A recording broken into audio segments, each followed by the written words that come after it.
What's going on, folks? Welcome to the Upright Health Podcast. This is Matthew, your host, and in today's episode, I get to introduce you to a conversation I had with Matt Shu about how many reps we should each be doing in our training programs. Is there a right number of reps? How do you know what it is? Are you curious? Listen in because we're going to go through all of it, as well as some tips and tools to be able to identify the right number of reps for you.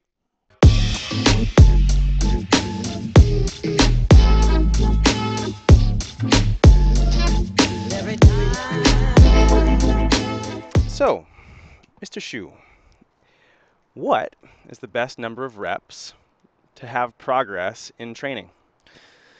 Well, Matthew Adams, the best number of reps, I think. Well, I don't know. There's a lot to choose from. There's 5 by 5. We could do 5 sets of 5. We could do 3 sets of 5. We could do 3 sets of 8 to 12. We could do 4 sets of 2. We could do 5 sets of 10. What about 20 sets of one? We could do 20 sets of 1. That's really more of a Vincent Doe kind of tactic, but that does also work. Um, so, we could do all of these, I think. But I think the thing that we should talk about here is the fact that all of them sometimes work. And I think that's the part that confuses people the most. All right, well, if all of the reps can work, what should we be focusing on when we're approaching our training and our exercise? Uh, so what we really want to think about when we're training is not just how many reps, right? This is probably the most asked question we get on our YouTube channel, right? Is like, how long should I hold it for, and how many times should I do it in the day? What we should be focusing on is how does it feel for you, and what are you trying to accomplish? So I think those two ideas should guide how you do any exercise. And um, once you have those answered for yourself, then it's, is this working the way I intended? So starting strength and I forgot the name of the it's just 5 by 5. There's a Yeah, program called yeah. 5 by 5, where you're doing 5 sets of 5 of a bunch of powerlifting exercises. Um, those work for some people. I think something like 5 by 5 can especially work really well for somebody who's young and has time to rest and eat well, and they can really focus on lifting heavy and doing all their exercises. um, and that can work for that young person. But if you're, let's say you're 45 years old and you have 30 minutes a day that's free, and your hip mobility is terrible and your shoulder mobility is terrible, you don't eat well, you had 2 kids, you just have a lot of Sleep is stressors. a thing of the past. Yeah, you sleep 4 hours a night. That same rep scheme that works for the younger person who doesn't have as many responsibilities may not work for you. And so you may need to adjust, right? And think about whether is this working for me, or do I need to say maybe cut it down? Maybe I should just do 3 sets, right? So when you think of that, what are some tools that you might provide to someone that allows an individual to realize if what they're doing is working or not, and when you should adjust? I think one tool that can be helpful is just keeping a journal of some kind, a training journal, or just yeah, a log of what you've been doing, and then also a log of how you feel in relationship to what you have been doing. That seems to work well for some people. Um, I know for me, I just generally I like to just mentally take stock all the time and just say, am I feeling better or worse? If I'm not feeling better, what do I need? What did I just do in the last day or two? And what can I do differently to make that less bad? Right. I think one of the things that pops up for me in regards to all this is the idea of no pain, no gain. Mm-hmm. And, for a lot of people that I've worked with, inclusive of myself, kind of get this mentality that we should feel some amount of pain in association with the workout to know that we're getting something out of it. Right. And that's definitely something that I've found personally as I've gone further and further away from that mentality. I actually get more and more out of my workouts. And not just from like a freedom of movement, but actually from an aesthetics standpoint as Mm. well. As my body actually looks better as it feels better, which is kind of an interesting thing. I wasn't gonna say anything, but since we're tooting your horn, yes, you are looking very aesthetic. Well, Uh, thank you, sir. um, it's funny because actually over the weekend, just before we sat down this morning, it's a Monday morning. This weekend I was thinking about that because um, I was working out in the garage, working on different skills, and I was like, hey, I can do this all of a sudden. And it's not like I've been beating myself up like I'm all sore now from doing the same exercise over and over again. I've only been working on this one thing like a couple times a week and for maybe like 5 minutes at a time. And all of a sudden, hey, I can like come out of this handstand position with a lot of control and like land. And I didn't really like my arms and shoulders feel much stronger, but I didn't really do that much to make that happen. And there are very few days now where I wake up feeling the way I did when I used to push harder, which was just miserable. You wake up and you're like, oh my God, I can't even lift up this bowl. Like, Right, I, right. I think I need to stretch for 6 hours now. Yeah, But yeah. So one of the ideas that kind of governs my current training philosophy, and this may or may not change, but right now it's working pretty well, is the idea that when I'm approaching my workouts on a given day, I'm always thinking about being able to work out the next day. right, Whether or not I'm going to work out the next day, as long as I treat my body with the intent of I'm not going to overdo it to the point where I couldn't do the same thing again tomorrow. nice. Yep. And that does take some knowledge of what that workout's going to feel like tomorrow, which is where the journaling and kind of attention to feeling and the ramifications of a given workout comes into play. But for me, that's been really powerful, and I Mm. really like haven't been lifting anything that like I can't do pretty comfortably for a while, and I've continued to get stronger, which is it's fun. It's fun. I like getting stronger. Yeah, it that kind of dovetails with Vincent Do's philosophy on how he lifts. I mean, he will literally lift. He'll do heavy bench pressing 6 days a week, right? At that 20, 20 sets of one, like we talked about earlier. But he's doing it at a fairly low intensity level.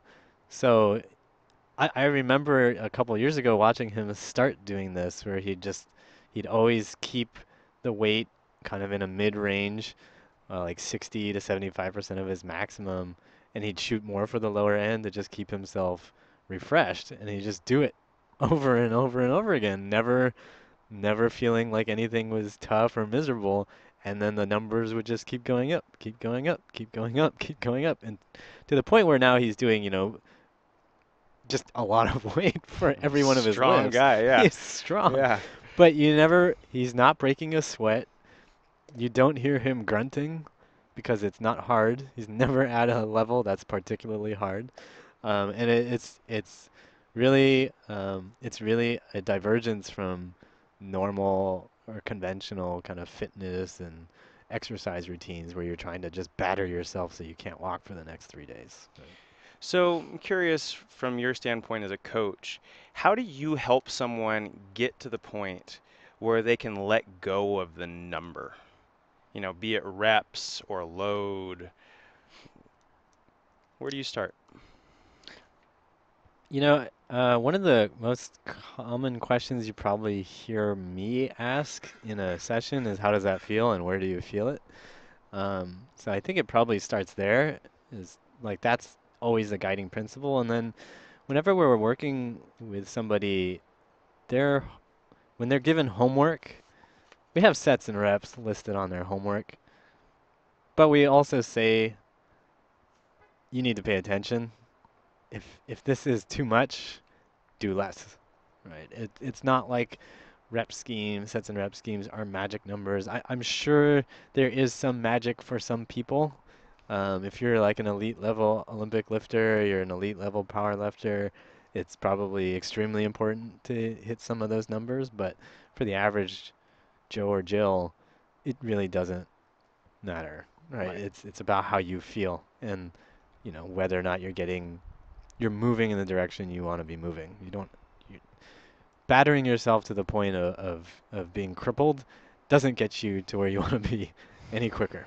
Right. Yeah. I think one of the things to look at just in regards to, high level athletes compared to general population is high level athletes are just doing what they're doing. Like their training is their job, is their life. Yeah. And so they take rest and recovery just as seriously as they take their workouts. And like if you look at like one of their training logs, like they're logging all of that stuff. It's what do I eat? When did I take my nap?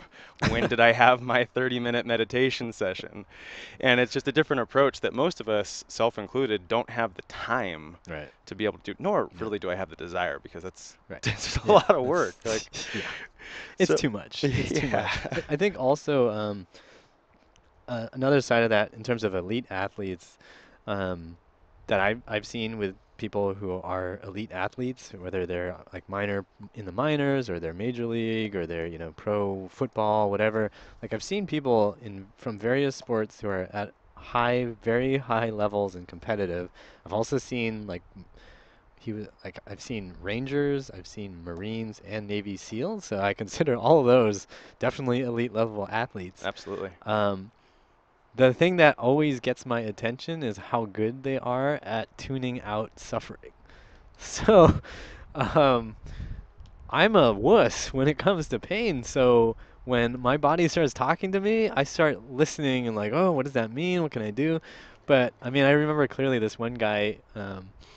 His name was Patrick, and I think he was a ranger, Army Ranger, and I asked him to do like a set of like glute bridges or single leg glute bridges, and he started doing them. And normally I'll just look at somebody's face and just watch their face to see like, okay, now they need to stop and take a break.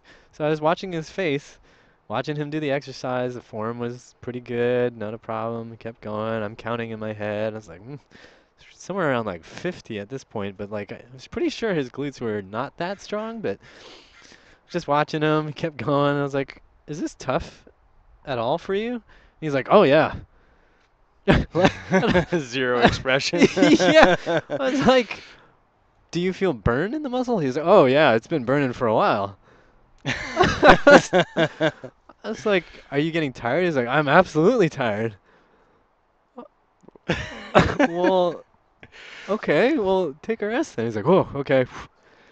And just stopped, right? Yeah, So it yeah. happened a couple more times while I was working with him. I would watch his face and you could see like his eyes change when it was time to do the suck, right? Like to Mhm. do the stuff that he Mhm. didn't want to do, or not necessarily didn't want to do. He obviously clearly wanted to do it a lot, but when his body was saying, "Hey, this is a lot," he was just saying, "I don't hear that." And we're going to keep going. Right. And that kind of brings us back to the no pain, no gain, because in each of the disciplines that you kind of mentioned, especially in the military, it's like pain is just expected. It's Yeah. like you need to be able to deal with pain and Yeah. blot it out, and like pain doesn't exist for you anymore in this. Yeah. So I'm curious, with someone like that who had, so disassociated from his own sensations, how did you go about helping him to get in touch with what those sensations were and learn how to work with them? I mean, again, it comes down to just asking the annoying question over and over again, like, how Hmm. does that feel? And then also kind of guiding people in general to think about what the sensation could be telling you, right? And that's actually an interesting process um, to see develop in somebody because a lot of people show up and they have no idea what anything means and they're constantly blocking out signals from their body and then over time, they start to understand, like, oh, okay, when my shoulders start to do this, that means I've been sitting here too long, or that means I'm not exercising my shoulders enough, right? Or if my hip hurts, maybe I need to do this stretch. That it takes time to develop that knowledge, and then what your body needs and how it communicates with you changes over time. So it's sort of like a messy process, but I think part of the job of any good movement coach is to gradually like get the client to understand that there's nothing wrong with some of these signals, right? These pain signals are not bad things.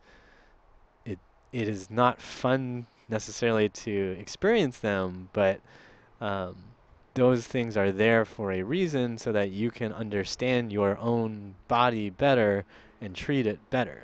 Right. Right. And so I think the only way to do that is with experience and having, for those that need it, having somebody there to just tell you it's okay, you're going to be fine, but, we need to learn from this patiently. Right. Right. And it speaks to both ends of the spectrum, right? Because you can be too too taken away from feeling pain, too just too tolerant to pain. Right, And then you right, can also be too scared of pain, right. Yeah. right? Because, sensation, like if you're going to work your muscles, like at some point, like they're going to burn, like stuff's Yep. not going to be comfortable, and that's totally okay so long as you know where the line is, at least Right. vaguely. Yeah, vaguely know where that line is, and then you gradually understand what your line is. So I think, to bring it all back to to bring it back to sets and reps, right? It is about understanding how to read your own body and read its responses. Um, I think for people who are just starting out, it's helpful to have some set and rep scheme. And whatever it is, if you're just starting out with exercise, then keep your intensity level a bit lower so that you have the time to develop your internal senses, your proprioception. So, So if you had just kind of a catch-all, and I know there's not really a catch-all, but if you had to give a catch-all, just here, go do this if you're just starting out, what would you say? well, for stretches, in general, what we say is, do 2 sets, at least a minute. If we're talking about static stretching, Sure. right? It's just at least a minute. If we're talking about like any sort of exercise where you're really engaging a muscle and just trying to get that muscle to work, then that actually depends on on the exercise. Like if it's a more taxing full body thing, then we'll probably keep it maybe like 3 sets of 5 to 10. Just feel it out. Maybe even less. Some people maybe it's just 3 sets of three or 3 sets of one. Just like get used to that motion, depending on um, your own skill level with whatever that exercise is. If it's something that's like more isolated, a lot of times, if we're like focusing on just specific muscles around the shoulder, we'll probably do more, right? We might do like 3 sets of 10, um, because it's, when you're going at smaller, more precise things, your body can probably handle more and probably needs more. Yeah. But having said that, there's no magic numbers. You trapped me. You tricked me. You tricked And me. he came back beautifully. Any final words? No, I think we about covered it. I think. No, no, no. No to no final words. Yes, I have final words. Pay attention. I think that's the best advice I can give you. Pay attention. Don't get caught up in the numbers and listen to your body. And as always, remember, pain sucks. Life shouldn't.